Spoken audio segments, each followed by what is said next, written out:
Hey, shalom, shalom, shalom. Giving all praises, honor, and glory to Yahweh, Bahashem, Yahweh Shai, Bahashem Rakakwadash.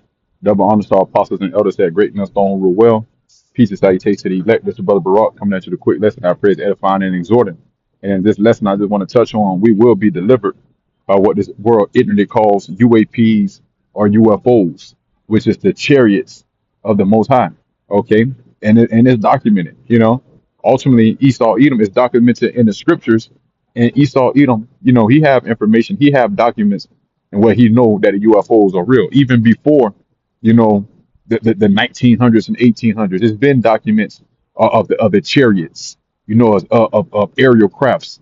Okay, you see, so these are actually IFOs, identified flying objects, and they only deliver the nation of Israel. That's why they're known as the chariots of Israel. But you can type that in.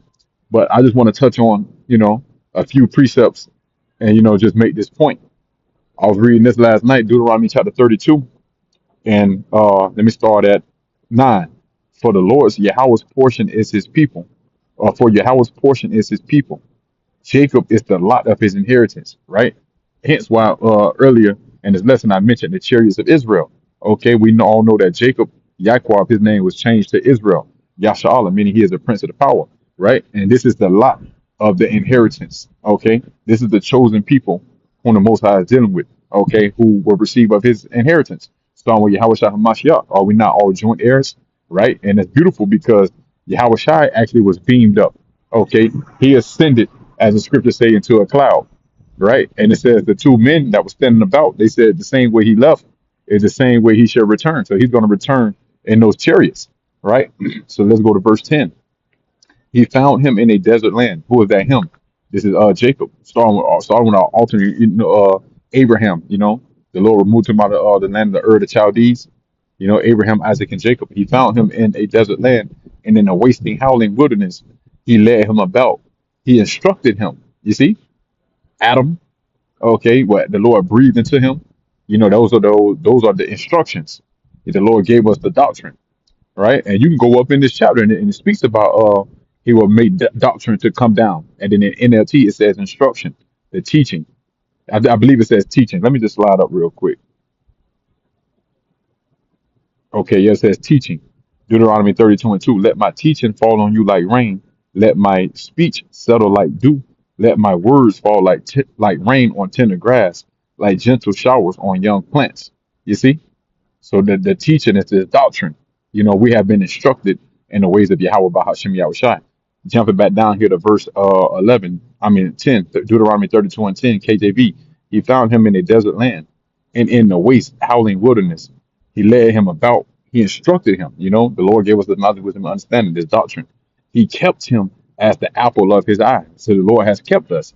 Lead me not into temptation, and deliver me from all evil. See, the Lord has kept us. It's another one, another scripture that says, he held his hand, right? So if you hold your hand, ultimately that just means you being guided where you can't fall. Somebody is ultimately, leading you. You see? Because ultimately it's nothing that you're doing on your own. We all have been led, and what have we been led by right now? We're being led by the Spirit. Okay, but I want to, stay on topic and get into these chariots. And this is what's going to seal it right here, verse 11. As an eagle stirreth up her nest, fluttereth over her young, spreadeth abroad her wings, taketh them, beareth them on her wings. Woo!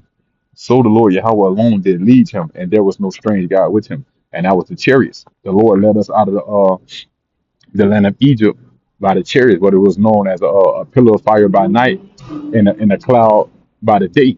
You see? But this time, this is ultimately a future prophecy, because it said that we was bore up, that the beareth them on her wings. You see? And ultimately, an eagle doesn't fly, you know, doesn't fly with her young on the wings. You see? So this is a dark saying of the chariots. Let's read it in the NLT. Like an eagle that rouses her chicks and hovers over her young. What's going to hover over you? Okay, those are the so-called UFOs hovering over you. So this is a comparison. So he spread his wings to take them up. The Lord sent his chariots. As it says in Matthew the 24th chapter, the Lord Yahweh will give his angels charge to gather his elect. Okay. So he spread his wings to take them up and carried them safely on his pinions. All right. And when you go into the word pinion, real quick, it's an adjective. I said like it's a noun. It says wing joint segment of a bird's wing, right? So you will be beamed up. Hey, and that's why the scripture speak about standing on the sea of glass, roughly paraphrasing. I believe that's Revelation the 15th chapter. Okay, you see, so we're going to be beamed up.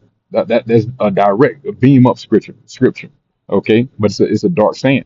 You know, everybody won't be able to get it. So back here, let's read that again. Deuteronomy 32:11. Like an eagle that rouses her chicks and hovers over her young. So he spread his wings to take them up. That's the chariots above you, and carried them safely on his pinions. So the chariot is going to hover above you and beam you up. Okay. And let's get one more to close out with. Isaiah chapter 31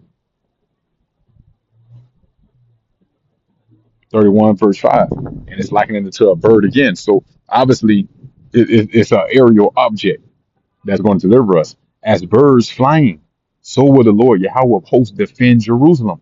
You see, those are the angels. The angels on the chariots. Yahweh shall give them commandment to gather his elect. Read Revelation 13, not Revelation 13, but that second Ezra 13. It speaks about Yahweh shall graven himself upon a mountain. You know, a giant, a giant aerial, a giant object that's in the air. But you know, Ezra likened it unto a mountain because of the great size of it. Okay, as birds flying, so will the Lord Yahweh of hosts defend Jerusalem. Defending also, he will deliver it. You see, so the angels are going to be on the chariots defending the elect, and what? And that same object that the angels are on is going to be used to deliver you. It's going to be used to beam you up. Defending also, he will deliver it, and passing over it, he will preserve it. NLT. The Lord Yahweh of heaven's armies will hover over Jerusalem. You see, that same word hover that we seen in what is that, Deuteronomy 32, 32nd chapter. So something's going to hover over you. What is hover?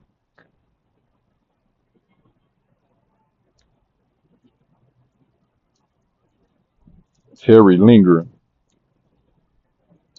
whole of birds remain suspended in air.